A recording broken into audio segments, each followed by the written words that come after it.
Hello student, कैसे हैं आप लोग। आई होप कि आप बहुत ही अच्छे होंगे। तो आज हम एक वीडियो लेके आए हैं जिसमें हम आपको जो स्टूडेंट छात्र जो यूनिवर्सिटी में पढ़ रहे हैं, अभी ठीक अध्ययन कर रहे हैं, वो आपको खुद बताएंगे कि कैसे आपका काउंसलिंग जो होता है आईसीआर में, कैसे आपका एडमिशन होता है, किस तरह से आपको प्रोसेस है वो कंप्लीट करते हैं। आईसीआर का फर्स्ट राउंड कैसा होता है, सेकंड राउंड का कट ऑफ, और किस तरह से आपको हॉस्टल और आगे की जो प्रोसेस होती है, जैसे आपकी सेमेस्टर की फीस कितनी लगने वाली है सारे, और उसके बाद अपने जो वो कोर्स से स्टडी कर रहे हैं उस कोर्स में आगे क्या स्कोप रहता है, इसके बारे में हम बहुत सारी इन्फॉर्मेशन है वो स्टूडेंट से लेने वाले हैं। जो मेरे दोस्त डॉक्टर राजेंद्र प्रसाद सेंट्रल विश्वविद्यालय कॉलेज में स्टडी कर रहे हैं, जो सेकंड थर्ड ईयर के छात्र हैं, और आज वो अपने खुद जो कोर्स उनको है BTech agriculture engineering and dairy technology and food technology के बारे में भी आपको जो है फीस के बारे में डिटेल इन्फॉर्मेशन बताएंगे कि आपका फर्स्ट सेमेस्टर का फीस क्या रहने वाला है। तो चलिए एक बार उनसे इंटरव्यू लेते हैं कि आपका जो क्वेश्चंस, आपके जो डाउट है वो उन स्टूडेंट से पूछते हैं। तो जो आपकी डाउट है वो आपके उन स्टूडेंट्स के द्वारा यदि बताएंगे तो कहीं ना कहीं आपकी प्रॉब्लम्स है, कन्फ्यूजन है, एंड डायरेक्ट आपका जो जितना आपका प्रॉब्लम्स है वो सॉर्ट आउट हो सके। तो चलिए एक बार उन स्टूडेंट्स से हम विस्तार में बातें डिस्कस करते हैं। एक जो भी आपकी प्रॉब्लम्स है वो हम उनसे डिस्कस करेंगे और वो आपको बताएंगे कि किस तरह के क्या यहाँ पे जो है यूनिवर्सिटी में होता है, आईसीआर में चलता है, आईसीआर में एडमिशन प्रोसेस में क्या होता है। ठीक है, तो सारी डिटेल इन्फॉर्मेशन आपको मिलने वाली है। तो चैनल पे यदि आप नए हो तो चैनल को जरूर सब्सक्राइब कर लीजिए। तो उस स्टूडेंट से मिलते हैं जिनका नाम मोहित है, और वो अपने बारे में आपको हमारे अच्छे से बताएंगे कि कोर्स में क्या है और आगे आईसीआर में कैसा स्कोप है। ठीक है, तो चलिए एक बार उनसे डिस्कस कर लेते हैं। तो चलिए मोहित जी, आपसे मिलकर हमें बहुत खुशी होगी, और आपके इस इंटरव्यू से आपके बहुत से स्टूडेंट्स को हेल्प भी होगा। आईसीआर के बारे में उनको भी पता लगेगा, क्योंकि मैक्सिमम स्टूडेंट जो है वो इंजीनियरिंग के कॉलेज के स्टूडेंट, इंजीनियरिंग के आपका जेईई का एग्जाम्स देते हैं, साथ ही साथ जो पीसीबी से है वो आपका नीट के स्टूडेंट होते हैं। तो बहुत से उनके पेरेंट्स भी डाउट्स में रहते हैं कि आईसीआर में जाना सेफ रहेगा या नहीं रहेगा, आगे क्या स्कोप है, कितना फीस आपका जो है वो आईसीआर का लगता है। ठीक है, तो सारी डिटेल्स हम इससे डिस्कस करते हैं। तो सबसे पहले मोहित जी, आप अपना इंटरव्यू दीजिए कि आप कहाँ से हैं, कहाँ से बिलोंग करते हो, किस ईयर आप यहाँ से एडमिशन लिए थे और कौन से विश्वविद्यालय में आप पढ़ रहे हैं। जी, सबसे पहले आपके दर्शकों का मेरा बहुत बहुत नमस्कार। मैं मोहित रघुवंशी, फिलहाल केंद्रीय कृषि विश्वविद्यालय पूसा में college of agriculture engineering and technology का द्वितीय वर्ष का छात्र हूँ, यानी कि बीटेक एग्रीकल्चर इंजीनियरिंग में सेकेंड ईयर का स्टूडेंट हूँ। और मैंने यहाँ पे आईसीआर के थ्रू 2020 में एडमिशन लिया था, तो मैं 2020-24 बैच का स्टूडेंट हूँ। फिलहाल अगर आप आगे बात कर रैंक की या फिर यहाँ पे क्या होता है क्या नहीं होता, तो चलिए आज आपका सबसे बड़ा क्वेश्चन हम पूछने वाले हैं, जो सभी स्टूडेंट्स का डाउट कन्फ्यूजन्स है, जो यूट्यूब पे आपको ऐसे कुछ वीडियोस देखने को मिल जाएंगे जो आपको कन्फ्यूजन में डाल देते हैं, जितना आपका मोटिवेशन होता है वो गिरा देते हैं। तो आज हम लाइव इनसे पूछेंगे कि इनका जब यहाँ पे आईसीआर में सिलेक्शन हुआ था तो कितना इनका रैंक रहा था, आप कौन सी कैटेगरी से थे, और कितना आपका रैंक रहा, और जिस विश्वविद्यालय में आप पढ़ रहे थे उसमें किस राउंड में आप सिलेक्ट होकर आईसीआर से आए। ठीक है, तो इसके बारे में एक बार जो हमारे स्टूडेंट्स हैं उनसे आप एक बार बताइए कि कितना क्या प्रोसेस था आपका आईसीआर का, किस तरह से सिलेक्शन रहा, सिलेक्शन आपका रैंक कार्ड आने के बाद आगे का क्या प्रोसेस था, एडमिशन तक, जब तक आपका एडमिशन प्रोसेस हुआ तब तक आप प्लीज़ आप जो है विस्तार से बताइए कि इनको क्या प्रोसेस हुआ। सबसे पहले 2020 में जब कोविड के टाइम था, उस समय हम लोगों ने एडमिशन लिया था। जैसे एग्ज़ाम आप सबको पता है कि लेट, लाइक जुलाई सितंबर में जो एग्ज़ाम होते थे, हमारा अक्टूबर में जाके एग्ज़ाम हुआ था, सितंबर अक्टूबर में। तो उसके बाद जब रैंक कार्ड आया, आजकल 2021 और 22 में तो आप सबको परसेंटाइल्स मिल रहे हैं, लेकिन 2020 के टाइम पे नॉर्मलाइजेशन हो रहा है, बट हमारे टाइम में उसी रैंक दिया गया था और मार्क्स दिए गए थे। तो अगर हम मेरी रैंक की बात करें तो मेरी रैंक अप्रॉक्स 25,000 के आसपास थी, और मुझे फर्स्ट राउंड में ही ये college of agriculture engineering and technology मिला था। कौन सी कैटेगरी से? मैं जनरल कैटेगरी से हूँ। कितना रैंक? 25,000 के 25,000 पे इनको सीट अलॉट हुई थी, और फर्स्ट राउंड में। बाकी अगर मेरे बैच में बात करें तो मैं बता सकता हूँ 2020 में आपको लाइक 15,000 से लेके 12,000 से लेके 50,000 तक भी आपको स्टूडेंट मिल जाएंगे, 60,000 तक इनकी रैंक है, वो भी मेरे साथ पढ़ रहे हैं। तो उस समय तो मैं कहूँगा बहुत हायर रैंक में भी यहाँ पे एडमिशन मिल गया था।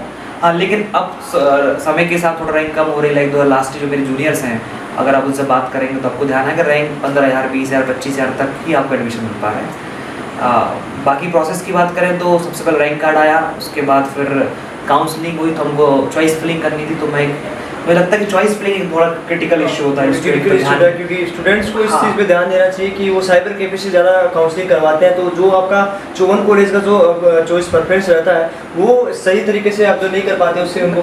मेरा तो मानना है कि पहले आप देखिए आप कोर्स लेना कौन सा है, और मैक्सिमम जितना आप चॉइस फिलिंग कर सकते हैं करिए। और सही तरीके से सही बिल्कुल आप सिस्टमेटिक रूप से इतना करेंगे उतना अच्छा रहेगा। उसके लिए जैसे कि राजेश सर का यूट्यूब चैनल है और भी जो भी आपको अच्छा गाइड कर रहा है आप उसकी सलाह लीजिए और उसके आधार पे चॉइस फिलिंग कीजिए। क्योंकि मैंने कई लोगों को देखा जिनकी रैंक तो बहुत बेहतर होती है लेकिन कॉलेज उनको अच्छा अलॉट नहीं हो पाता क्योंकि उन्हें चॉइस फिलिंग अच्छे से नहीं की होती है। तो चॉइस फिलिंग पे ध्यान दीजिएगा। तो मैंने चॉइस फिलिंग बड़े सोच समझ के की थी। चॉइस फिलिंग करने के बाद मुझे फर्स्ट राउंड में ही एक कॉलेज अलॉट हुआ। इस कॉलेज अलॉट होने के बाद मुझे कुछ 10,000 स्टार्टिंग में फीस भरनी थी। वो फीस जमा की मैंने इसमें सीट कंफर्म कर ली और सीट कंफर्म करने के बाद अब लाइक 1 या 2 महीने बाद हमको 3 या 4 महीने बाद बुलाया गया था। उस समय बाकी हमारी जो रिमेनिंग फीस थी वो हम बाय लाइक अकाउंट में जमा करके हमसे ली गई। ऐसे हमारी प्रोसेस रही और मुझे लगता है कि आगे की बात बाद में की जाए ठीक रहेगा।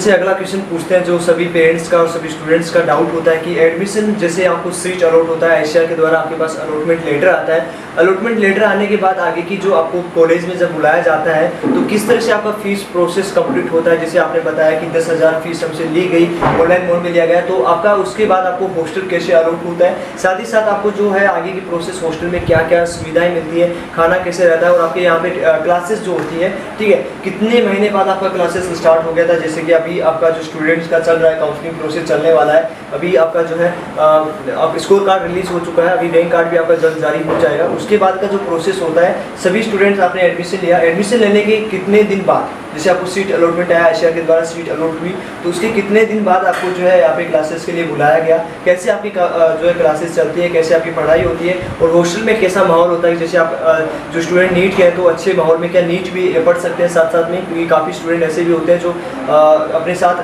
बैचलर का जो कोर्स लेके चलते हैं जो अपना उधर जो है नीट में सिलेक्शन के लिए अपना प्रिपरेशन करते हैं तो क्या वो यहाँ पे हॉस्टल में रह के कर सकते हैं। और साथ ही आगे का प्रोसेस कैसे पढ़ाई होती है इसके बारे में थोड़ा हमारे स्टूडेंट से थोड़ा सा बता दीजिए।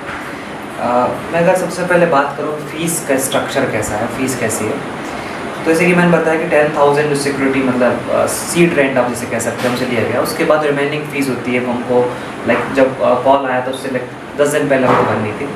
तो अगर अक्टूबर के एंड तक काउंसलिंग हमारी इधर 20 में खत्म हो गई थी लेकिन हमारे जनवरी दिसंबर जाएगा। हाँ लेकिन हमको दिसंबर लाइक जनवरी में ही बोला कैंपस में बुलाया गया था। वो मुझे अभी तक कंफर्म तो नहीं लेकिन अभी अपना राजेंद्र कृषि विश्वविद्यालय में नोटिस आया है शायद नवंबर दिसंबर तक लोगों को बुला लें। नवंबर दिसंबर तक आपका जो है यहाँ पे सीट अलॉटमेंट हो जाएगा। लेकिन हम लोगों को जनवरी में बुलाया गया था फर्स्ट टाइम पे लाइक लास्ट ऑफ जनवरी हम यहाँ पे आए थे। उसके बाद फीस सबमिट हुआ, फीस सबमिट के बाद हमको हॉस्टल अलॉटमेंट हुए, सबको रूम्स मिल गए थे। हॉस्टल की फीस लगती है यहाँ पे नहीं, हॉस्टल आईसीआर के द्वारा फ्री होता है बेसिकली। तो आपको बता देते हैं कि हॉस्टल जो आपको बेसिकली फ्री मिलेगा, उसमें आईसीआर के द्वारा कोई भी चार्जेस आपसे नहीं लिया जाएगा। 100-200 रुपये आपका लिया जाता है, वो फीस में इनक्लूड हो जाता है। वैसे हॉस्टल की कोई फीस नहीं होती है लेकिन मैं कुछ फीस बताने वाला हूँ। फर्स्ट सेमेस्टर में आपकी फ़ीस एक्स्ट्रा लगती है। जैसे कि मैं अगर मैं राजेंद्र कृषि विश्वविद्यालय की बात करूँ खासकर मेरे कोर्स की एग्रीकल्चर इंजीनियरिंग में, तो जो आपकी सामान्य जब फीस होती है किसी सेमेस्टर की वो 7 से 7,500 के बीच में होती है। लेकिन उसमें जब फर्स्ट सेमेस्टर हम जाते हैं जैसे कि आपका सीट रेंट हुआ या फिर आपकी सिक्योरिटी मनी हुई या फिर आपके साथ जो वन टाइम मनी जो होती है, ऐसे बहुत सारी मनीज होती है, hostel money, library caution money या फिर और भी बहुत सारी कॉशंस मनी होती है जो स्टार्टिंग में ही फर्स्ट सेमेस्टर में लगती है। तो ऐसे अगर आप टोटल मिला लें लगभग 30-35,000 टोटल फीस लगती है including your maths fees. Maths fees भी इंक्लूड होती है। मैथ्स फीस में लगभग 15,000 आपकी एक सेमेस्टर की फीस होती है। कुछ आपको ऑफिशियल डाटा कुछ यूट्यूबर्स भी दिखाते हैं कि आपका फीस 75,000 होता है, 91,000 होता है, ठीक है, बहुत ज़्यादा फीस आपको दिखाई जाती है। वो इसमें मैथ्स का हॉस्टल फीस इंक्लूड नहीं होता क्योंकि ऐसा चार्ज नहीं होता है। आईसीआर के द्वारा कोई भी हॉस्टल फीस नहीं ली जाती है। आपका जो लगता है वो आपका मैथ्स का फीस लगता है, मतलब खाने का पैसा आपका लगता है, ठीक है। तो उसके बाद में आपका आगे क्या रहा है, हॉस्टल में कैसे पढ़ाई करते हैं स्टूडेंट्स और क्या सुविधाएं हॉस्टल में मिलती है आपको। जैसे हम अभी हॉस्टल में बैठे हैं तो आपको अच्छे से पता लग रहा होगा, टेबल कुर्सी सब मिलता है, बेड आपको मिलता है। बस आपको आईसीआर में जब सेलेक्ट हो गया तो वो तो है ही, लेकिन हर एक हॉस्टल में लाइक 3 कैपेसिटी वाले रूम है, 2 कैपेसिटी वाले रूम भी, सिंगल कैपेसिटी वाले रूम भी है। लेकिन डिपेंड करता है यूजी में है, पीजी में है, पीएचडी में, उसके आधार पे आपको रूम मिलते हैं। जैसे कि हम यूजी में तो हमको 3 लाइक कैपेसिटी वाले रूम मिलते हैं, इसमें एक रूम में 3 लोग रहते हैं। उसके बाद टेबल है, कुर्सी है, जैसे हमने बताया, बेड्स हैं, बेसिक सुविधाएं आपकी हुई, वाईफाई हुआ, ये सब मिलेगी, पीने के पानी से लेकर आपको मैस में जो फैसिलिटीज़ होती हैं वो सब आपको यहाँ यूनिवर्सिटी खुद प्रोवाइड करती है। हाँ, बट आपको मैस चार्ज लगता है जो कि 3,000 होता है। लेकिन अब तो मैं यहाँ पे स्टूडेंट चला रहे हैं तो स्टूडेंट के हाथ में होता है कितना बजट है, कितना। लेकिन गर्ल्स का अलग रहता है। देखिए जो गर्ल्स स्टूडेंट है उनका हॉस्टल भी अलग होता है काफ़ी दूरी में, लेकिन आपको कैंपस में ही हॉस्टल मिलेगा, बाहर नहीं मिलेगा, ठीक है। और कैंपस में जहाँ पे आपका अच्छा जो सिक्योरिटी है वो भी अच्छा मिलता है, कैमरा चारों ओर से आपको घेरे में मतलब बाउंड्री होता है, तो बाहर का लोग अंदर नहीं आ सकता, न अंदर का लोग 8 बजे के बाद नहीं हम बाहर जा सकते हैं। कोई भी गर्ल्स है, कोई भी बॉयज़ है, वो हमारे यहाँ इस बाउंड्री से रात को 8 बजे के बाद बाहर नहीं जा सकते। और गर्ल्स की शायद 6 o'clock भी बंद हो जाती है, तो 6:30 तक आपको बंद हो जाती है। तो जितने भी पेरेंट्स सोच रहे हैं कि हम अपनी लड़की को बाहर भेज रहे हैं तो वो सुरक्षित माहौल में रहेगी और कैंपस के सुरक्षित में रहेगी, चारों ओर आपका बाउंड्री रहता है और सिक्योरिटी गार्ड्स एनी टाइम आपका वहाँ पे सिक्योर करता है। क्वेश्चन पूछा था कि जो नीट की तैयारी कर रहे हैं, जेईई की तैयारी कर रहे हैं, जो नीट की तो तैयारी उनको पढ़ाने का माहौल मिलेगा कि नहीं मिलेगा। देखिए मैं अपनी यूनिवर्सिटी की बात करूँ तो आप पर डिपेंड करता है कि लाइक आपको पढ़ना है कि नहीं पढ़ना। तो एक और महत्वपूर्ण हमारा सवाल रहेगा आपसे कि जो स्टूडेंट्स हैं जो पहले आईसीआर अभी नीट की तैयारी कर रहे थे, ठीक है, उनका नीट में नहीं हुआ तभी वो आईसीआर में एडमिशन, कुछ स्टूडेंट ऐसे भी होते हैं जो नीट में न होने के कारण आईसीआर में लेते हैं, कुछ जेईई में न होने के कारण आईसीआर में लेते हैं। तो उनका ये होता है कि हम 1 साल, उनके पेरेंट्स सोचते हैं कि 1 साल हम और अपने बच्चे को जो है नीट के लिए तैयारी के लिए समय दें। तो क्या यहाँ पे हॉस्टल में रह के जो यहाँ की पढ़ाई के साथ साथ क्या वो अपना नीट का तैयारी और नीट का प्रिपरेशन भी क्या कर सकते हो, किस तरह से वो इस यदि वो उनको पढ़ना होगा तो किस तरह से अपना स्ट्रेटजी बनाएंगे। तो प्लीज़ एक बार हमारे मोहित जी बताएंगे कि आगे इस तरह से क्या उनका प्लान होना चाहिए और क्या हो सकता है ऐसा संभव अपने हॉस्टल में, इस विश्वविद्यालय में। तो एक बार हमें बताइए इन स्टूडेंट्स को भी। जी देखिए आपका प्रश्न बहुत सही है। मेरा मानना है बहुत सारे स्टूडेंट ऐसे होते हैं जिनको सपना होता है कि नीट में जाना है, आईआईटी में जाना है, लेकिन किसी कारणवश नहीं पहुंच पाते। और अधिकांश स्टूडेंट मेरे बैचमेट हैं वो जेईई की तैयारी कर रहे थे, फिर नहीं निकला, यहाँ पर आईसीआर में एडमिशन ले लिया है। तो अगर आप तैयारी करना है, आपने सोच रखा 1 साल में थोड़ा पढ़ लूँगा, 4-5 महीने और बचे हैं जेईई मेंस के लिए क्लियर कर लूँगा, तो देखिए मगर मैं बाकी यूनिवर्सिटीज़ में कमेंट नहीं करूँगा, लेकिन अगर मैं इस पूषा यूनिवर्सिटी की बात करूँ तो राजेंद्र प्रसाद बिल्कुल, तो आप पर डिपेंड करता है कि आप अपने टाइम का किस प्रकार यूटिलाइज कर रहे हैं, क्योंकि फर्स्ट सेमेस्टर होता है एक्सपोजर का। अगर आपने सोच लिया मुझे नीट निकालना है, जेईई निकालना है, तो आप अपने आप को इन्वॉल्व मत करिए, आप स्पोर्ट्स में इन्वॉल्व मत करिए अपने आप को। बहुत सा समय होता है, बिल्कुल आपको समय चोरी करना पड़ेगा, आप क्लासेस जो जरूरी है वो क्लास लीजिए, ठीक है, अदर एक्टिविटीज़ में, करिकुलर एक्टिविटीज़ में पार्टिसिपेट मत कीजिए, तो समय निकले। और अच्छी बात यह है ये पूषा यूनिवर्सिटी की शहर से बहुत दूर है, कोई डिस्ट्रक्शन नहीं है, कहीं बहुत अधिकांश जब मेन सिटी में होता है तो मॉल जाना, यहाँ घूमना फिरना, ऐसा कुछ है ही नहीं है। तो आपको एक ही काम है, पढ़ना है। अगर पढ़ लिख रहे हैं तो अलग या फिर करिकुलर एक्टिविटीज़ में एक्टिव होंगे, वहाँ नहीं होंगे तो आपको पढ़ना ही है। तो अगर आप पढ़ते हैं तो मुझे नहीं लगता सिलेबस अगर जो आपको कोर्स रहता है तो आप तो 1 दिन पहले पढ़ के मिड टर्म निकालना, तो कोई बड़ा विषय नहीं है मिड टर्म निकालना, एंड टर्म निकालना। सेमेस्टर के जो एग्जाम्स होते हैं उनको आप इजीली निकाल सकते हैं। और मैं तो आपको बताना चाहूँगा कि मेरा ही बैचमेट था 2020 में, मेरे साथ एडमिशन लिया और उसने नेक्स्ट ईयर 2021 में आज आईआईटी पटना में वो है, जेईई का था। उसने अच्छी मेहनत की, लॉकडाउन लग गया तो घर जाकर और पढ़ाई की और आईआईटी में पटना में आज वो शायद कंप्यूटर साइंस ही आईआईटी पटना में लेके बैठा हुआ है। तो ऐसे कई स्टूडेंट हर साल होते हैं जो 1 या 2 बच्चे यहाँ से जाते हैं, लेकिन वो उनको मेहनत करते हैं और अपना एग्जाम निकाल लेते हैं। तो आप पर डिपेंड करता है नेट आप अपने समय का किस प्रकार यूटिलाइजेशन कर रहे हैं। जी तो जैसे सभी स्टूडेंट्स के जो डाउट थे हमने अपने मोहित जी आपसे डिस्कस किए, काफ़ी अच्छा लगा इनसे मिलके, और आपको भी इनकी बताई हुई बातें पे बहुत कुछ बुरा लगा हो तो हम माफ़ी चाहते हैं, क्योंकि ये जो यहाँ पे रियलिटी है, ठीक है, इस आईसीआर की जो रियलिटी है कि जो एक्चुअल बातें हैं यहाँ की, क्योंकि यूट्यूब पे आपको नहीं लगता कि यूट्यूब पे कुछ बहुत ज़्यादा फेक दिखाई जाती है, कटों के बारे में बहुत ज़्यादा दिखाई जाती है कि 10,000 पे सिलेक्शन नहीं होता, 11,000 पे नहीं होता, बल्कि ऐसा कुछ नहीं होता है, ठीक है। आपको अच्छी आपका यदि थोड़ा सा कम मार्क्स भी है तो पीसीए में तो आपकी मैथ की बात करें तो आपको बहुत कम मार्क्स पे आपको जो मतलब 60-70% भी होगा तो आपको अच्छा से मिल जाता है, ठीक है। तो इसलिए आपको चिंता नहीं करना है। अच्छे से प्रोग्राम आपने जैसे बताया कि हमारी टीम जैसे काउंसलिंग में काम करती है, तो ऐसे आपको जो अच्छा लगे, जो टीम आपको अच्छा लगे कि ये इस बंदे के पास नॉलेज है, तो आप उनसे अच्छे से काउंसलिंग करवाएं, उनको बोलिए कि आप हमें कोशिश कीजिए कि हमें बेटर कॉलेज दिलवा सके, ठीक है। तो आपके पास भी अच्छा मौका है। और देखिए आज के हम इस जैसे कि मोहित जी ने बताया सारा कुछ आपको समझ में आ गया होगा। फिर भी यदि किसी स्टूडेंट का कोई डाउट है तो हम आगे भी ऐसे सेशन रख सकते हैं, सोल्व करेंगे, और मोहित जी हमारे प्रॉब्लम सोल्व करने की कोशिश करेंगे, ठीक है।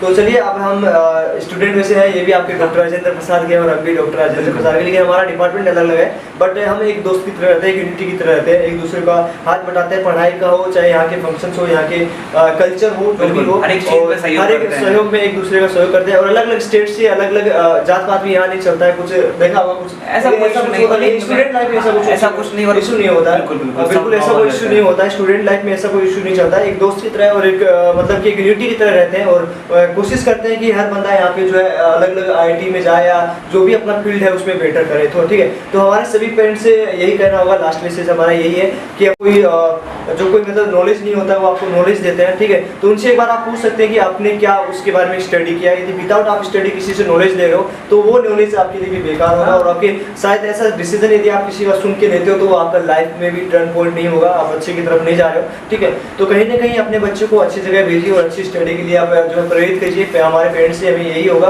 कि अपने बच्चे को अच्छे तौर पे यदि आप भेज रहे हो तो उसके बारे में आप जान पूछ के ये नहीं करें कि किसी की सुन के अपने बच्चे का जो है डिसीजन चेंज कर दे, ठीक है। तो जिसका जो सपना है उसको आगे बढ़ने के लिए प्रेरित करें। तो आज के इस सेशन को हम यही खत्म करेंगे। तो बाकी मेरी तरफ से आपके सब दर्शक को, स्टूडेंट जो भी देख रहे हैं, बेस्ट ऑफ लक और अपनी आपका जो भी मनचाहा कॉलेज आपको मिले।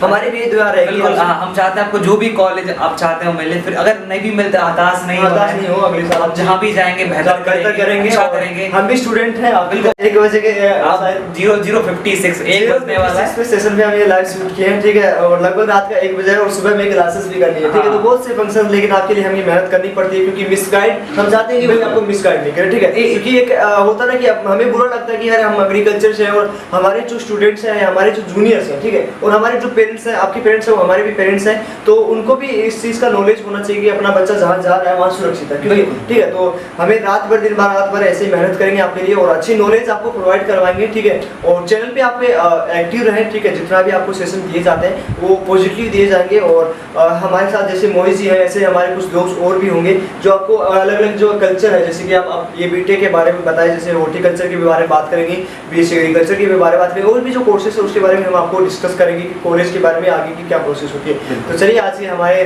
धन्यवाद जी आपको मोहित जी, और अगले वीडियो में हम आपको मिलेंगे।